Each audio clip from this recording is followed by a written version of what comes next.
Aujourd'hui, nous vous présentons quelques fleurs printanières. La plupart d'entre elles sont vraiment sans originalité, banales, on va dire. C'est aussi ce qui fait leur charme. Ici, des fleurs de Sedum prealtum. Le Sedum prealtum, c'est une crassulacée, un sedum comme une plante de rocaille, qui est assez commune ici, mais qui ne craint pas trop le gel, qui est assez rustique et vous voyez, qui est couverte de fleurs en cette saison.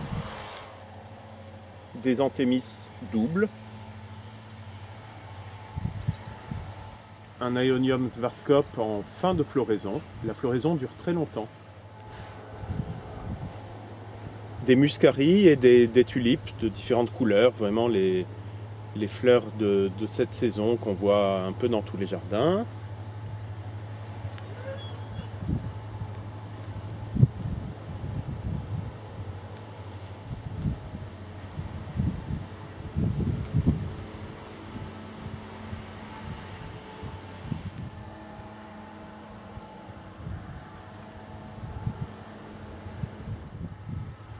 Les soucis, on en a beaucoup. Ça s'appelle en botanique, on les appelle Calendula officinalis. C'est utilisé, je ne sais plus pourquoi, mais voilà, encore une plante bien banale et bien belle.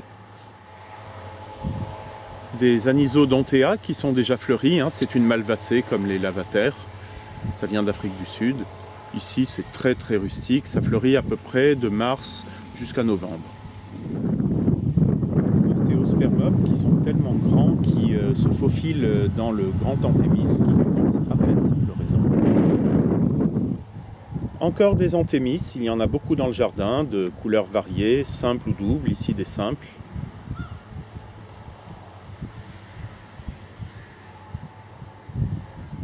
Quelques jonquilles, des fleurs aussi banales que les tulipes, mais néanmoins belles.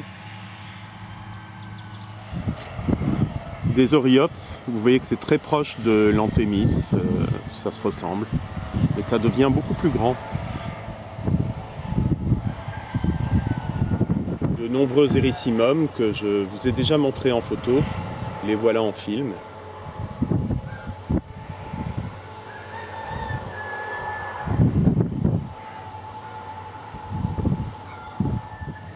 Alors un ou une cyste, je me rappelle plus si c'est masculin ou féminin, c'est vraiment une plante méditerranéenne.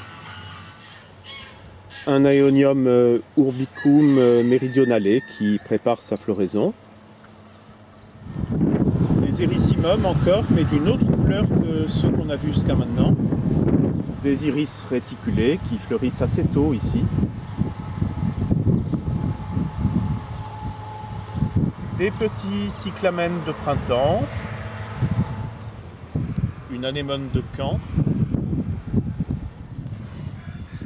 encore une anémone de Caen, encore des anémones de Caen, des primes verts que j'ai semés il y a 4 ans et qui maintenant se ressèment. Emmanuel, si tu arrives à montrer tous les bébés qui sont là.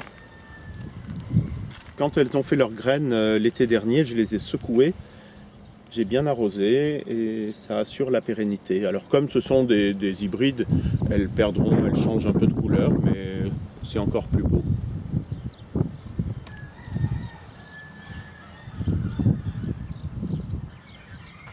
Des myosotis bleus comme on les connaît, et des blancs aussi que j'aime beaucoup. Je trouve qu'ils s'associent très bien ensemble. Il y en a même un rose ici, Emmanuel, rose et bleu.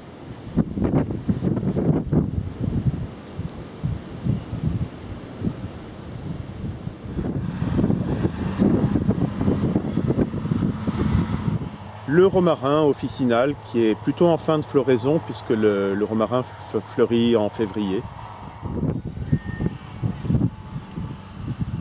Les saxifrages, une plante de rocaille, une plante alpine par excellence.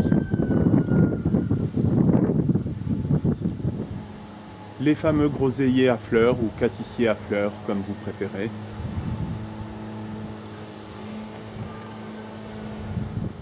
Le plus vieux rosier grimpant de Kervéat, Emmanuel va vous montrer son tronc.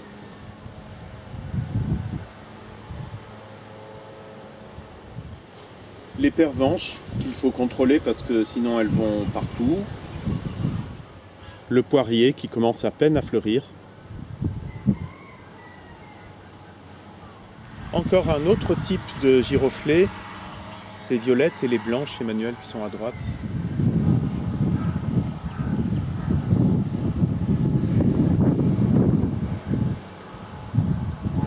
Un Cnifophia vraiment en fin de course.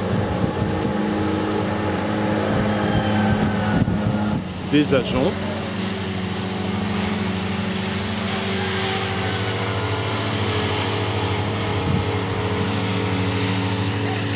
Un camélia.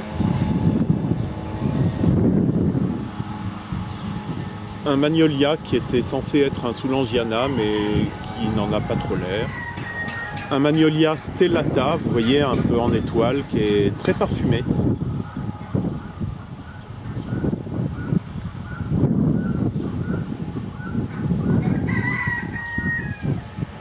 Un Magnolia liliflora nigra, ou oui, à fleur de lys noire. C'est le préféré d'Emmanuel, celui-là.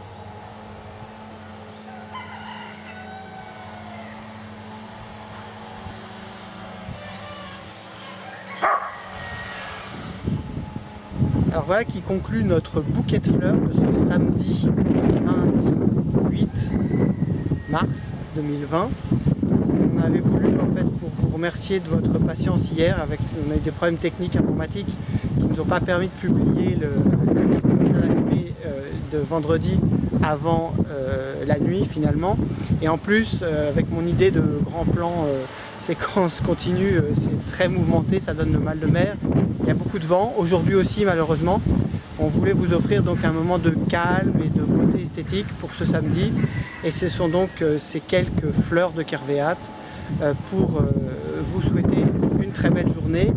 Vous donner rendez-vous demain dimanche avec une nouvelle surprise appropriée au dimanche. Et pour terminer, corriger le chiffre du jour, parce qu'il y a toujours des problèmes de chiffres dans nos petites séquences.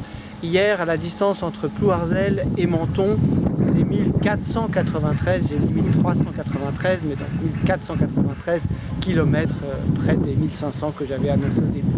Voilà, bon samedi à tous, bon week-end et à demain.